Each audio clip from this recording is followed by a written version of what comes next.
जानो, पता नहीं क्यों इस बार हमें ऐसा लग रहा है केशी कृष्ण की मृत्यु अवश्य बनेगा। हाँ महाराज। जानो, जब केशी अपने टापों के नीचे कृष्ण को कुचलेगा तो कृष्ण के मुख से जो चीख निकलेगी उसकी ध्वनि हमें अभी से सुनाई दे रही है।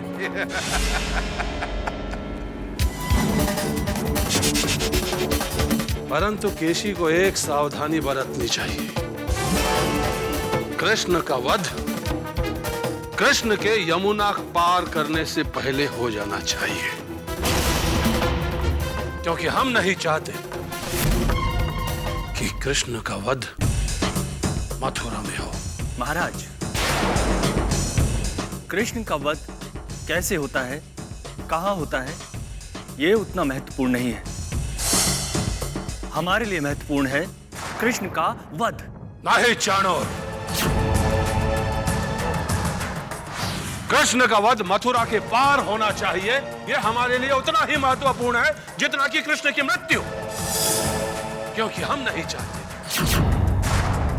कि धनुष यज्ञ समाप्त होने से पहले और उसके सफल होने से पहले कोई हमारी ओर उंगली तक उठाए।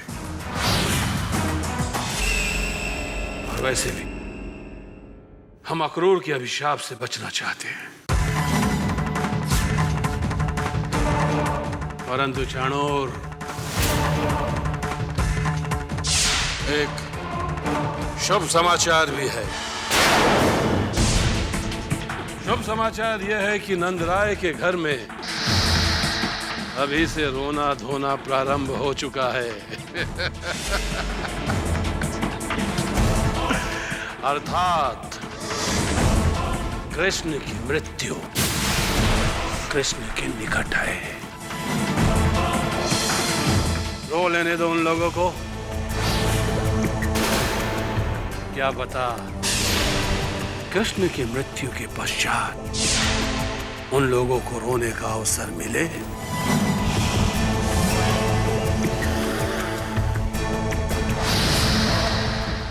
या ना मिले।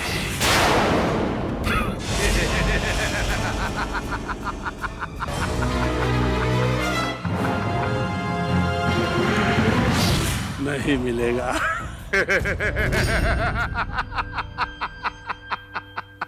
यशोदा, यशोदा,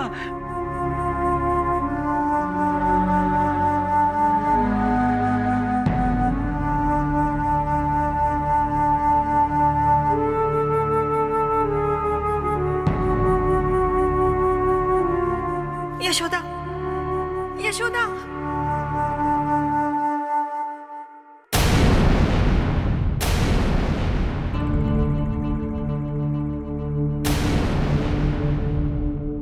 यशोदा, यशोदा।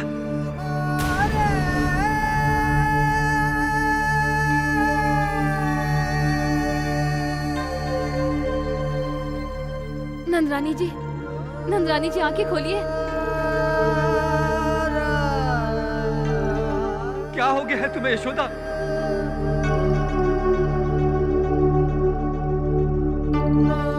यशोदा,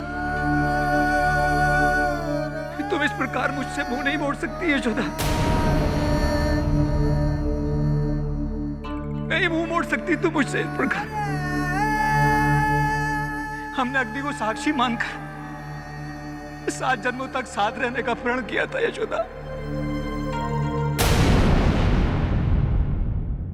तुम बीच राह में मुझे छोड़कर नहीं जा सकती यशोदा। नहीं जा सकती।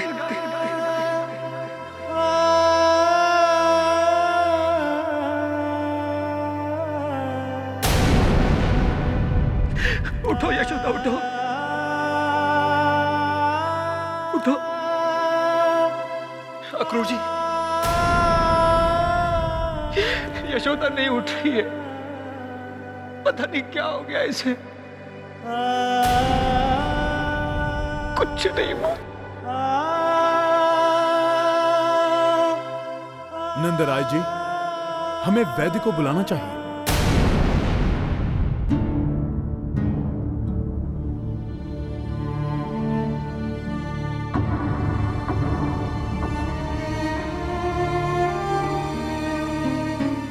भैया,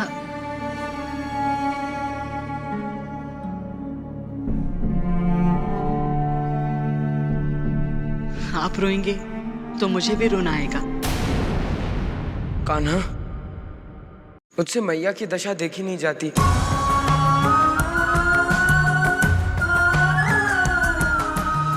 मैया मेरे जन्म रहस्य का आघात सहन नहीं कर पाई है। मोह इस जगत की सबसे बड़ी बीमारी है। किसी को संपत्ति का मोह होता है, तो किसी को राज सिंहासन का,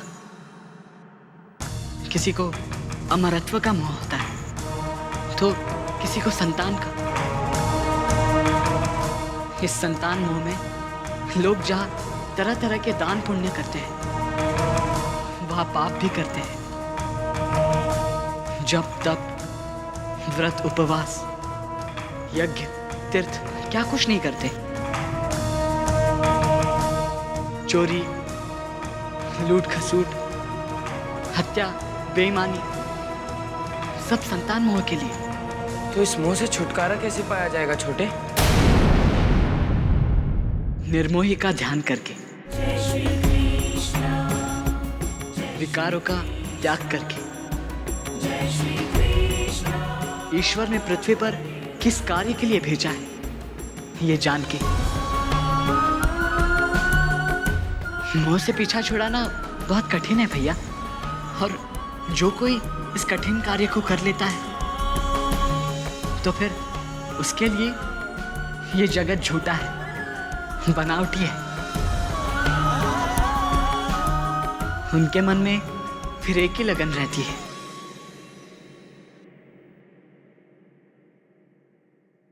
प्रभु से लगन, ईश्वर से लगन। लेकिन तुम मैया को कब सचेत करोगे छोटे?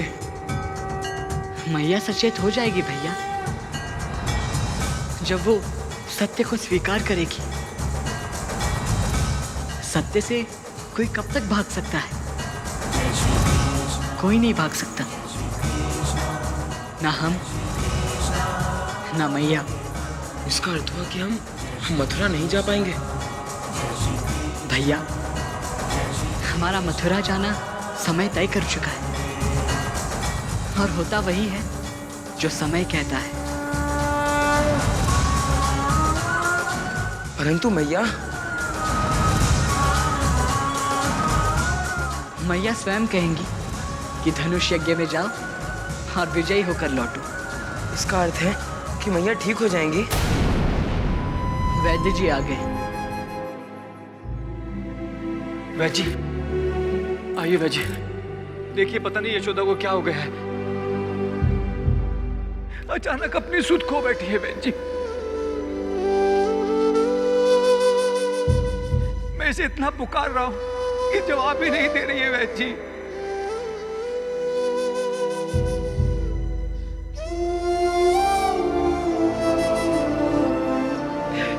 इसको होश में लाइए, इसे शीघ्र ठीक कीजिए वैद्य जी।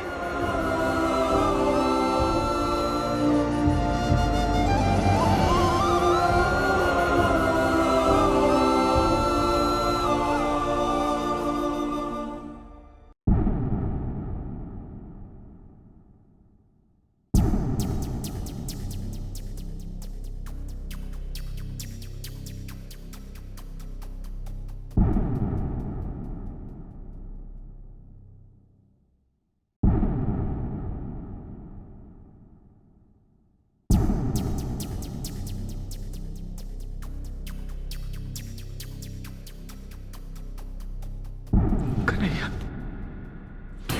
कन्हैया, मेरे लल्ला, देखो ना अपनी मैया को।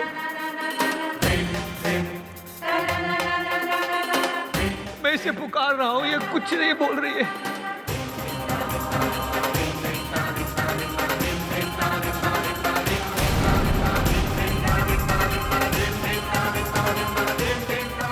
क्या हुआ है वैद जी? हृदय की गति थम थम कर चल रही है।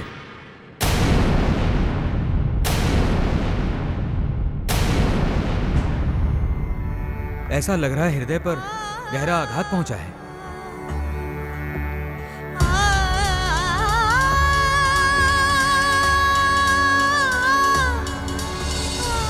जिससे रक्त का संचार रुक रहा है।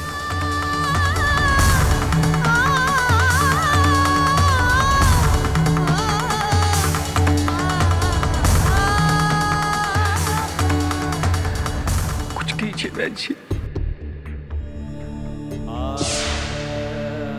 मेरी यशोदा को कुछ नहीं होना चाहिए। वैद जी कुछ कीजिए। नंदराय जी, किसी को गर्म तेल लाने के लिए कहिए।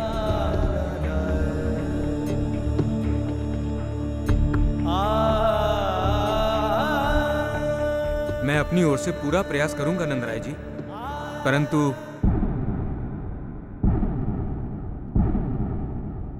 नाड़ी का रुक रुक के चलना अच्छा संकेत नहीं है।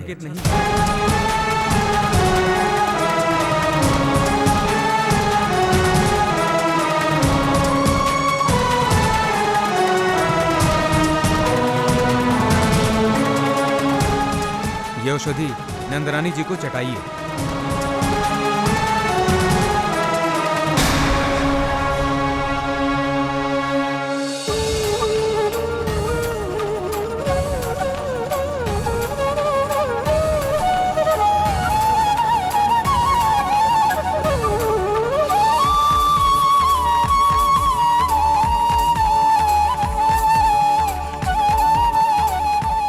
वैद जी गर्म तेल। हाँ, यहाँ रख दो।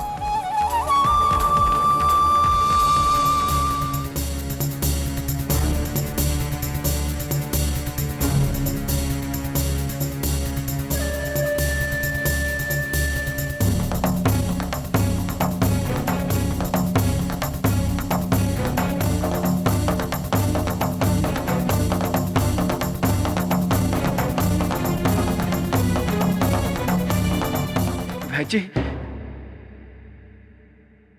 एक बार फिर से देखे ना नाड़ी को। नंदराय जी, जरा नंदरानी जी के चेहरे को तो देखिए।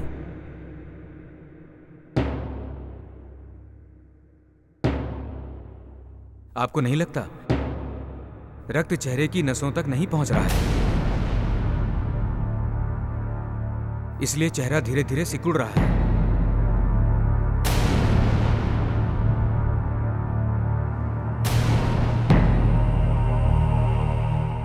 वैद जी मेरी यशोदा को बचाइए,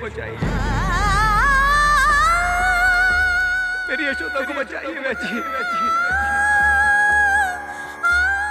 वैद जी मेरी यशोदा को बचाइए।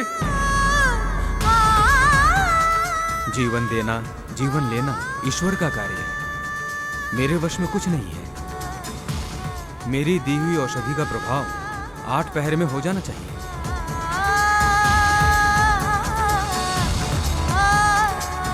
8 पहर बाद भी यदि नंदरानी जी होश में नहीं आई तो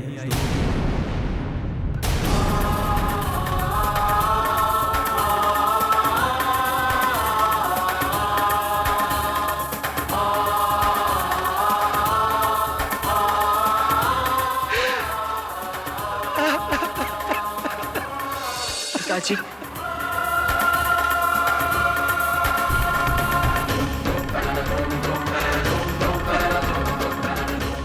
नंदराय जी,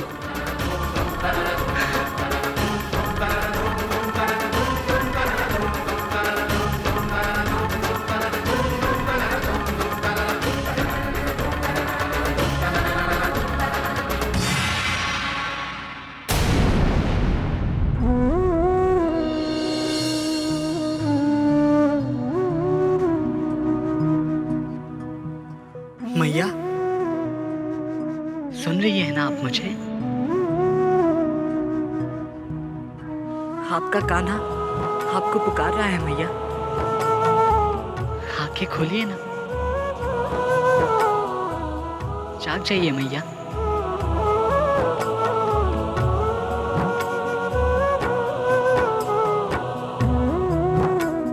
आपके कान्हा की शरारतों को दंड देने के लिए जाग जाइए,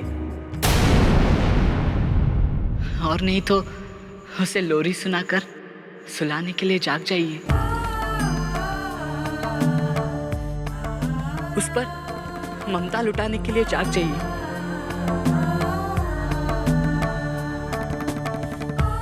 आपको जागना ही होगा मैया, अपने कृष्ण के लिए आपको जागना ही होगा, नहीं तो ये संसार आपके कृष्ण को दोष देगा। आपके कृष्ण को दोष से बचाने के लिए जाग जाइए मैया। मैया मारी मान भी जा, मान भी जा, मैया मारी मान भी जा, मान भी जा। ये विधि ना का लेख समझ कर, ये विधि ना का लेख समझ कर अपना मन समझा।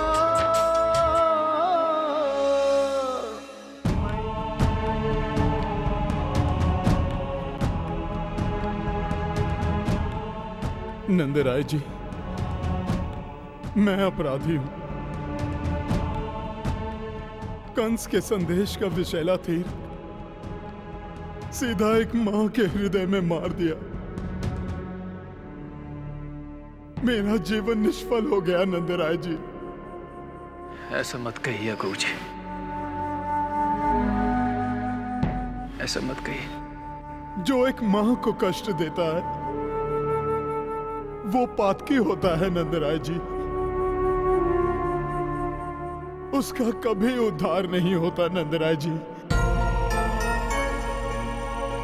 अभी अभी मैंने त्रिलोकीनाथ से प्रार्थना की है, मेरे जन्म भर का पुण्य ले लो प्रभु, बस भाभी को जीवन दे दो। किंतु त्रिलोकीनाथ तो भक्तों की सुनते हैं ना, वो मेरी क्यों सुनेंगे? मैं तो कंस का दूत हूं, कंस के पापों में भागीदार हूं। इस समय मैं अपने आप को इतना हीन, इतना असमर्थ, इतना दोषी, इतना पापी समझ रहा हूं कि मुझे अपने आप से घृणा हो रही है। यदि भाभी को कुछ हो गया नंदराय जी, तो मैं जीवित नहीं रहूंगा। मुझे अपने आप से घृणा होने लगी है। मैं अपने प्राण त्याग दूंगा।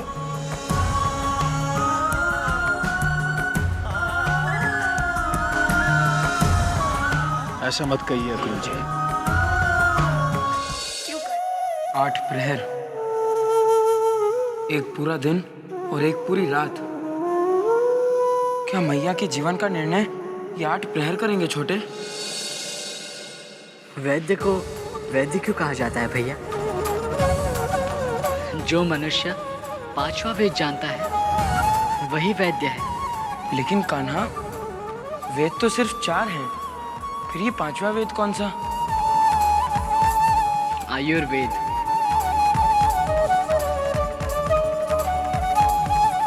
कान्हा, लेकिन क्या वैद्य जी का निदान ठीक होगा? वैद्य जी ज्ञानी है, गुणी है।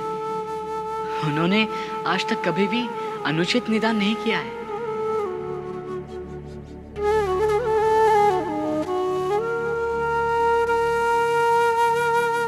तो क्या 8 प्रहर के बाद मैया?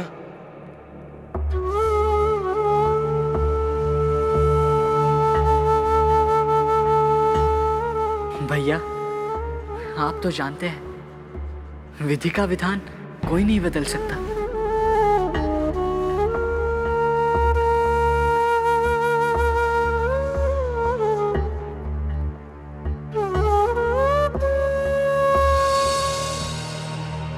आप बदल सकते हैं प्रभु।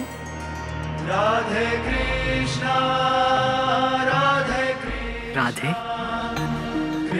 क्योंकि विधान भी आप हैं, निधान भी आप हैं, यम भी आप हैं और नियम भी आप हैं। तारक भी आप हैं और मारक भी आप ही हैं। करता करवाने वाले भी आप हैं। क्यों करते हैं आप ऐसा प्रभु? दुख पे दुख क्यों देते हैं?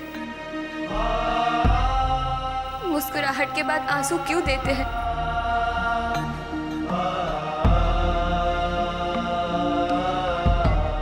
दुख और पीड़ा देने में आपको आनंद आता है। राधे,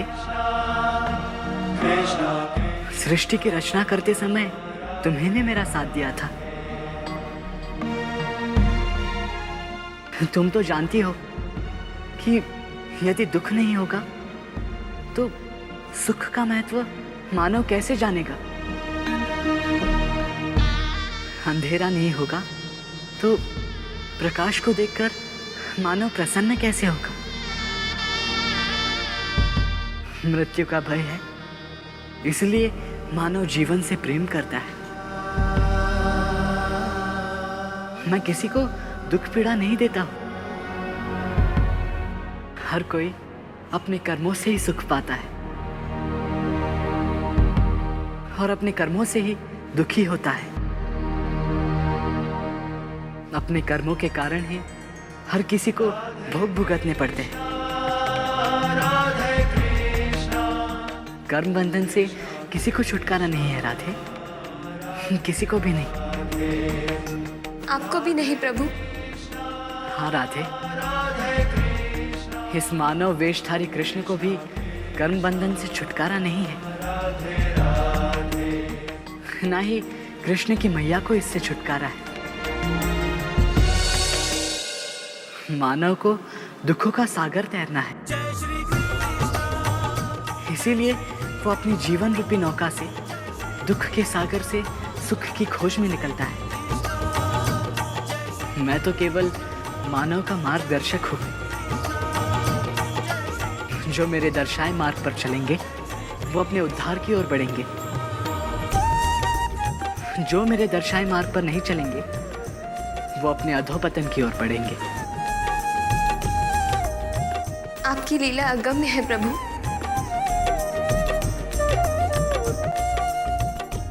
अगम्य है।